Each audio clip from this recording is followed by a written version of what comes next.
We don't get what we want in life, friend. The reality is we get what we expect. We don't get what we want in life. We get what we expect. How many want a better life? How many want a better relationship? How many want their children to do better in school? How many want to get that promotion, bonus, or raise? How many people want that? Almost always.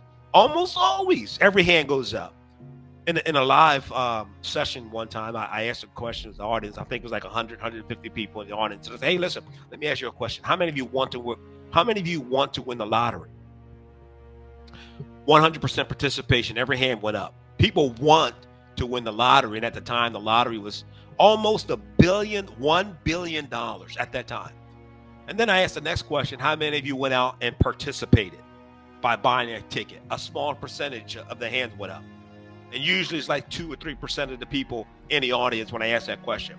So you mean to tell me there were 100 people, let's just use that as an example. There's 100 people in the audience. Out of 100 people, all 100 people said they want to win the lottery, but only 3 people bought a ticket. Why did only 3 people? Why did only 3% out of 97%, out of 100 people, why did only 3 people buy a ticket? Because the 3 people that purchased a ticket, they moved beyond just wanting to win, and they purchased an opportunity to win.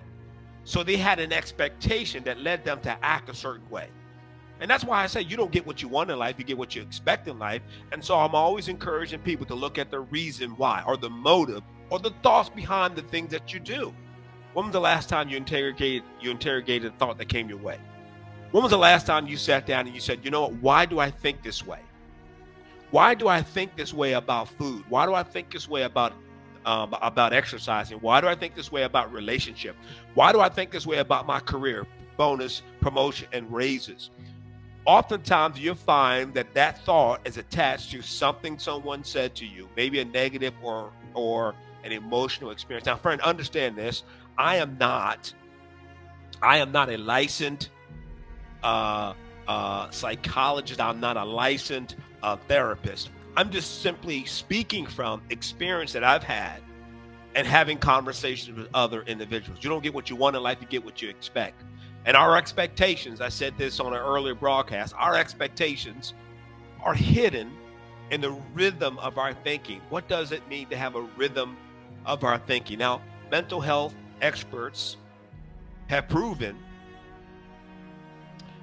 that there are about 90%, let me back up. So mental health experts said that we think anywhere between 60 to 70,000 thoughts a day. 60 to 70,000 thoughts a day. Mental health expert told us. We think from 60 to 70,000 thoughts a day. And 90% of those thoughts are automatic. 90% of those thoughts are automatic. So 60 to 70,000 thoughts a day, about 90% of those thoughts are automatic. So that means that about 10%, 5 or 6,000 or so thoughts, we are intentionally thinking. So our expectations are hidden in the rhythm of our thinking. So we have to look at what's the rhythm of our thinking. How do you find rhythm? Rhythm is tested and tried over time. You find the rhythm by listening to something over and over again. You find the rhythm by observing something over and over again. And what you will find, in my experience, what you will find is there's a rhythm to our thinking. If you get a compliment, someone says your hair looked nice today. And if you say, oh, thank you, this old thing. Or if you think, oh, why didn't it look nice yesterday? Was my hair jacked up yesterday? Right? Or when you hear a compliment about your clothing, you downgrade your clothing. Hey, man, that suit looks nice. Oh, man, I had this suit for 3 years. Why did you say that? Why did you have the comment or thought about the suit? Why did you have the comment or thought of when someone compliments your hair? To me, that's the rhythm of your thinking. Somewhere in the rhythm of your thinking, there may be a thought that says, I really don't like myself, or I don't deserve a compliment. I'm just saying, friend. So we have to dig down, we have to get deep, and we have to look at, why do I think the way that I think? Because the way that I think is going to determine the way that I act. And the way that I consistently act is going to develop a habit, and habit sets the course for our lives. The way that I think, the way that I think is going to determine the way I feel. And the way that I feel is going to determine the way that I act. And the way that I act consistently is going to develop a habit. And that habit is going to determine the course of my life. Now, you can change the course of your life, but where do we start first? You start by changing the way that you think. And see, friend, if you and I can get better, can think better on the inside, and then we will start to produce better on the outside. Because here is a fact. What I hold in my mind, I will eventually hold in my hand. What I hold in my mind, I will eventually hold in my hand. So I have to spend time interrogating my thoughts. Richard, why do you think that way? Here are questions that I ask myself. How do I want to be seen? Right? How do I want to be seen? How do other people think? How do I want to be seen? How do other people see me? How do I want to be seen? And what do I have to do and say to become the person that I want to be seen as? For example, if you want to be seen as a person that is successful, then you have to start looking at, what do I have to say and do to be seen as a person that's successful? Now, friends, success starts on the inside.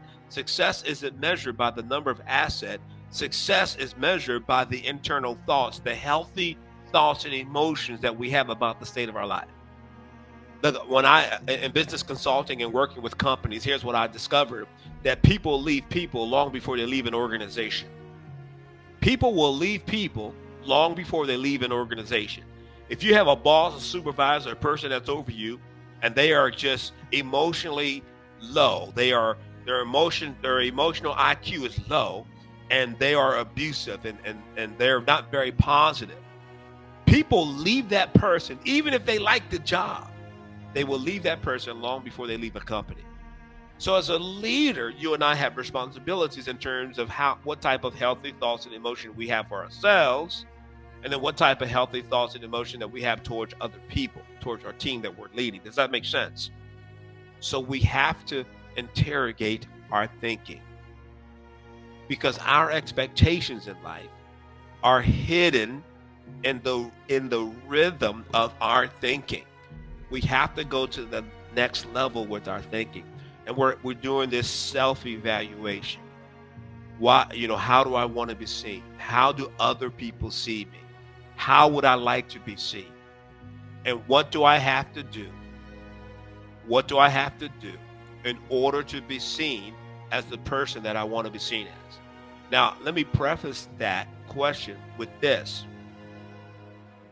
I'm assuming that the person that you want to be seen as is a person that you inwardly, healthy look at yourself. You want to be seen, right? No one wants to be seen as a loser. No one wants to be seen as a failure. No one wants to be seen as a person who doesn't know. I don't believe anyone genuinely wants to be seen as a loser. But we have to evaluate, where did that come from? Sometimes it's a result of a traumatic experience. Sometimes it's a thought. Let me share my story. A long time ago, at the beginning of my career, I was on an apprenticeship program, and it was a 4-year apprenticeship program, 8,000 hours, and I had to go through 5 levels of math. I had to take trig, I had to take geometry, right? I had to take beginners, intermediate, and advanced blueprint reading. It was to become a CNC operator, machinist for a company. And so I remember during my apprenticeship, about 2.5 years into my apprenticeship, I felt as though I was doing good, and it was time for an evaluation with the particular department that I was doing my internship in. And so the supervisor at the end of the shift called me into the office, and I was expecting the supervisor to say something like, "Rich, we thought, we can't imagine operating this company without you." I'm expecting to hear that, right? I'm expecting to hear something like, "Man, we're going to increase your salary. You've been such a blessing. You've been beneficial. You're this." That's what I was expecting to hear when it was time for the evaluation. However, the supervisor said, Rich, you seem to be the most incompetent person I've ever met. Now, I'm sure in that interview, that evaluation process, that there were some positive things mentioned. But friend, listen, the only thing I focused in on was incompetent, incompetent, incompetent. That hit me like a sharp, hot knife at the core of my being. I tuned out everything and I just zeroed in on that incompetent, incompetent, incompetent. I remember going home, sitting on my basement steps, and I cried for like 2.5 hours. I was devastated. As a young man, I've never had anyone say that you are incompetent. Now, years later, I had an opportunity to look back because that was a trauma to me. That was trauma. That was a traumatic experience in my life. And I look back on that situation and I realized what was so damaging about those words is that those words connected to a belief system I had at the core of my life. In the core of who I was at that time, I had a thought, a belief system that said that I was incompetent, incompetent, incompetent. And it was connected to things I heard as a young man growing up. So I couldn't fault, looking back on the situation, can't really fault the supervisor that said you seem to be the most incompetent person. What I had to look at is, why did that word incompetent affect me the way that it did? So I had to do some self-reflection. I had to take a look in. Why did that word impact me? And the second thing I had to do, discover to do, is how to overcome this thought, how to overcome this traumatic experience. And how I overcame it was I had to get positive words to erase that. I had to take that thought and replace it with a positive thought. I had to be intentional. I had to be intentional about thinking the right kind of thoughts about my life. And so one phrase that helped me during that time period was I started to say, information is the difference between success and failure. Information is the difference between success and failure. As a matter of fact, leaving that experience, I went back to school a few years later. And when I went back to school, that thought of incompetency, it tried to come back into my life. It tried to come back up as I went back to school to get a degree in business administration. So what I did was 7:30 in the morning when I went to school, I went to the library. Up on the chalkboard, I wrote, information is the difference between success and failure. And I would just sit there. And for like 5 or 10 minutes before the start of my day, I focused on information is the difference between success and failure, because I realized that you're going to overcome being incompetent. You got to have information. And when you get information is going to lead to you being a person of value. And when you become a person of value, then people are going to invite you into certain rooms and conversations. Am I making sense? So I had to interrogate that thought, incompetent. Why did I feel the way that I feel? And then I had to intentionally replace, I don't feel incompetent, I have information. I'm not incompetent, I'm confident. You see what I'm saying? And how do you become confident in something? You become confident in any area of life. From practice, you got to practice, drill, and rehearse. How do you become competent? It's easy. You practice, drill, and rehearse. How do I become competent in my marriage? I practice, I drill, and rehearse. Wait a minute, bro. What do you mean you practice, drill, and rehearse in your marriage? How do you practice, drill, and rehearse in your marriage? Well, listen, let me throw this back at you. You're already practicing right now. I know if I say this to my wife, she's going to say this. I know if I say this to my husband, he's going to say this. You're already practicing their response. You're practicing conversations in your head. If I say this, they're going to say this, so I'm going to say this, right? If you get into a disagreement, my wife and I, we don't have arguments. We have heated fellowships. We have heated fellowship, right? We have disagreement. But listen, how do you become competent? Practice, drill, and rehearse. Do you know that it's been said that the difference between an amateur and a professional is that an amateur practices until they get it right. A professional will practice until they can't get it wrong. That's a different mindset. Practice, drill, and rehearse. That's how you become competent. You practice, drill, and rehearse. And when you practice, drill, and rehearse, you become competent, confident, and you sound natural. When you practice, drill, and rehearse, you become confident, competent, and you sound natural. So expectations are hidden in the rhythm of our thinking. And we drill down and we look at, what are my expectations as it relates to success? What are my expectations as it relates to my marriage? What are my expectations as it relates to my family? And when you drill down and you to the core of your thinking, you'll find out what's behind those expectations. And if it's good, you build on it. If it's not good, you intentionally replace it. I could no longer think that I don't deserve success. I think I do deserve success. I stopped thinking I don't deserve having this type of success. I don't deserve to live a six-figure lifestyle. No, I deserve to have success in my life. I deserve to live a six-figure lifestyle. It's not bragging, friend. I have added the value to my life with internal thinking. I got information.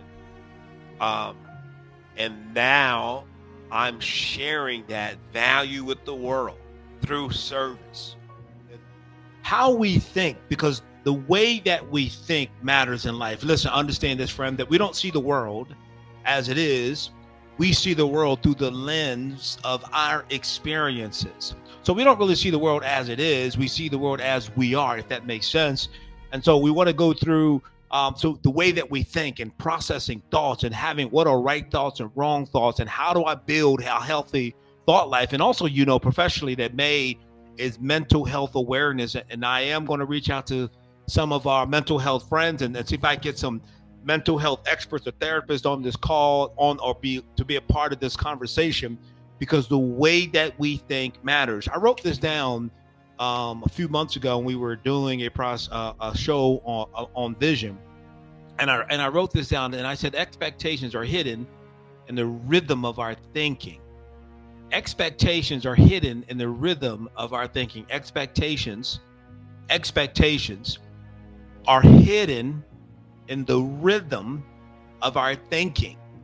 So that phrase came after a phrase that I said just prior to that, and that phrase that led up to expectations are in the rhythm of our thinking, is that we don't get what we want in life, we get what we expect in life. We don't get what we want in life, we get what we expect in life. So if I want a better marriage, then I have to look at what are my expectations for my marriage. If I want a better career or success in my career, then I have to drill down and go below the surface and take a look, what really are my expectations as relates to my career. So our expectations are hidden, right, in the rhythm of our thinking. So if expectations are hidden in the rhythm of our thinking, then it makes sense for us to have a conversation on the power of thinking. There's a book out by Napoleon Hill called Think and Grow Rich. I took it literally because my name is Rich Williams, and I said think and grow rich. I made it personal. So the way that a person, when I say man, I mean mankind, but the way that a person thinks has a lot to do with the way that they live. Look at your life right now. Look at whatever is presently in your life. Whatever is presently in your life, it is the result of the way that you thought, the way that you acted, and what you believed in the past. Whatever is presently in my life, it is a result of the way that I thought, felt, and acted. Whatever is presently in our lives, it is a result of the way that we thought, the way that we felt, and the way that we acted, inconsistent with the way that we thought and we felt. Understand this, some thoughts aren't yours. Some thoughts you don't have to take ownership over. If a thought hits my head, and sometimes this thought hits my head, you don't deserve success. You don't deserve a six-figure lifestyle. Sometimes that thought hits my head. Guess what I do? I realize and recognize that's not a thought that's for me. That's not for me to take ownership on. That's not for me to embrace. My name is Richard P. Williams Jr. The P stands for Paul. Now you know my full name, Richard Paul Williams Jr. I was having a conversation with a person, and someone said, hey, you're going to use You call me by my whole government name. They refer to it as a government name. Then I asked them, did the government name you or did your parents? My parents. So how is it a government name? Okay, I digress slightly, but you get the point of what I'm saying, that whatever is presently in my life, friend, whatever is presently in my life, it is the result of the way that I thought, the way that I felt, and how I acted in line with the way that I thought and felt.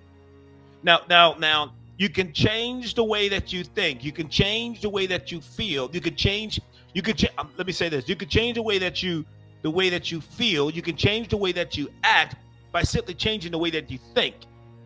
So I'm saying, I'm repeating this because I want this to sink into you, right? So the way that I think and feel and behave, it's in my life today. So when I look around me and I don't like what I see, I don't like my environment, then I got to take a close look at the way that I think, feel, and how I'm acting. Now, I am not making an excuse for a person that may be in some type of abusive relationship. In no way am I alluding to saying that relationship, that abusive relationship, that you deserve. That's far from what I'm saying right now. Right? I am not saying that right now. But what I am saying is I have to take a look at the way that I think and feel and how I act and as it relates to the way that I think and feel.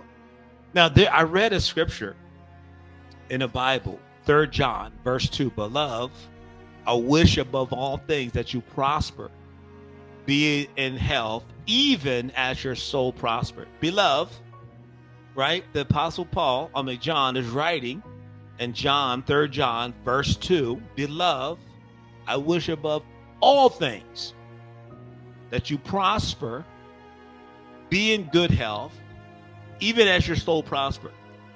So what that does for me, it says, beloved, I wish above all things that you prosper, be in good health. And it says, even as your soul prospers.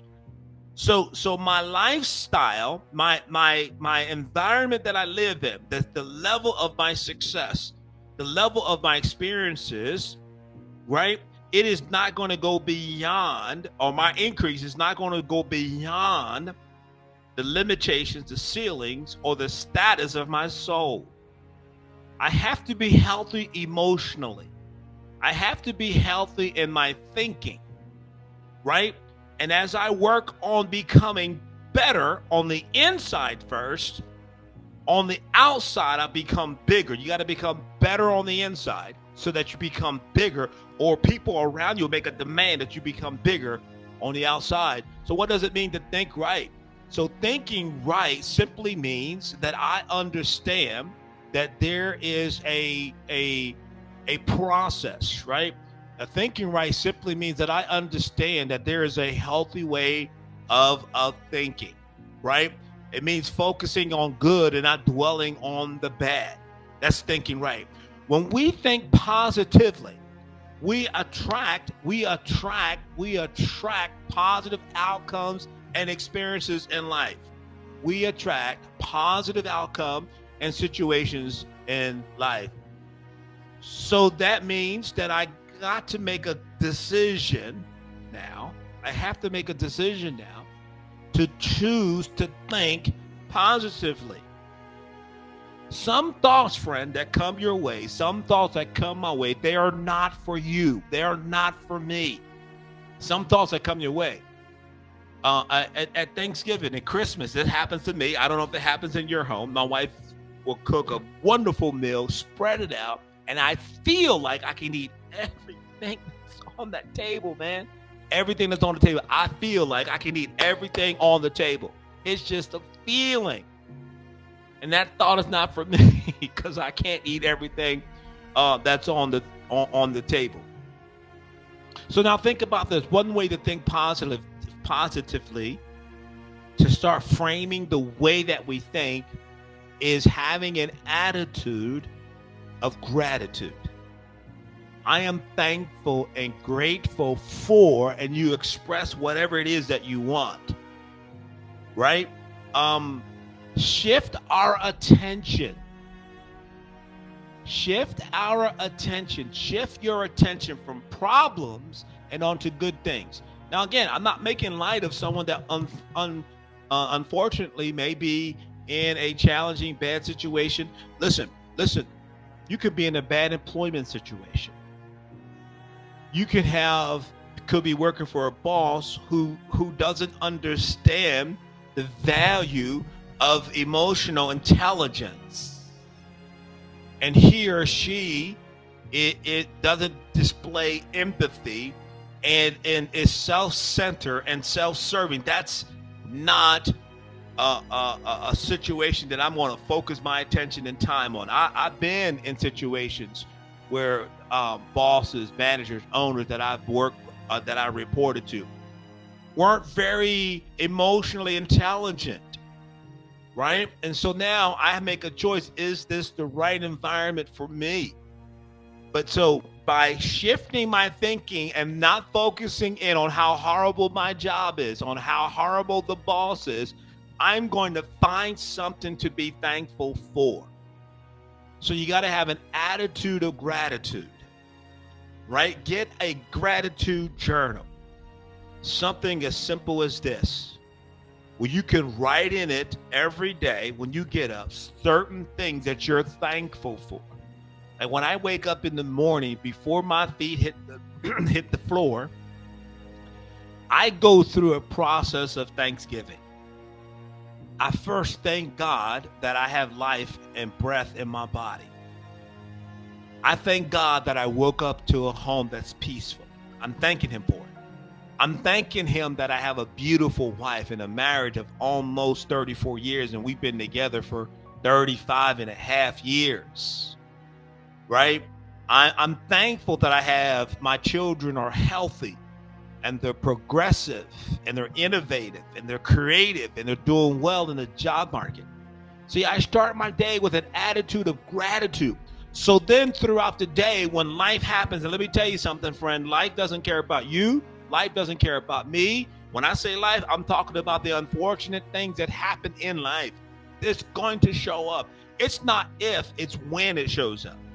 That was one time I had a coworker come into work and they was like, complaining, got up on the wrong side of the bed. I'm like, go home and get up on the other side of the bed and then come back, right? That we're focusing in on how we should think. Another way to think positively is by visualizing your success. Go to the end of December. Go to the end of this year, December 31st, 2023. What does it look like? Visualize you accomplishing your goals. Visualize the thing that you want. You gotta verbalize, internalize, visualize until it materialize. You gotta verbalize, internalize, right? Visualize until it materializes. But you got to have a vision for your success. What does success look like for you? I'm not talking about assets and money. I'm talking about just in our thinking. Beloved, I wish above all things that you prosper, be in good health, even as your soul prospers, your intellect, your emotions, all that. Is it prospering? Are you healthy in your thinking? Create a sense of excitement and motivation. Vision creates a sense of excitement and motivation. Vision moves us forward. Vision is forward. It's forward progression towards a worthy goal and or an idea. It's also important to understand that we need to surround ourselves with positive influences. Who's in your village? Who's your village? There's an African proverb that says it takes a village to raise a child. Who's in your village, right? Who are the people that are applauding you? Who are the people that are cheering you on? You can do it. You can make it, friend. Sometimes you have to get away from people that have your problems, and you got to hang with people that have your answers. Pastor Mike, the senior pastor of Spirit of Faith Christian Center, which is now Faith Central City. I'm so excited for the name change. Listen, if you're within a 300-mile radius, if you are within a 300-mile radius of the DC metro area, man, listen, I want you to be my special guest and come on in and join me at church.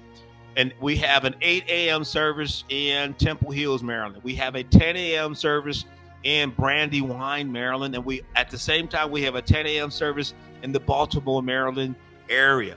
So come by and check us out. But Pastor Mike says you got to get away from people that have your problems. You got to hang with people that have your answers. So finally, friend, by focusing on positively, practicing gratitude, visualizing success, surrounding ourselves with positive influences, friend, we can change our mindset and we can begin to attract positive outcomes into our life. The Bible says, as a man thinketh in his heart, so is he.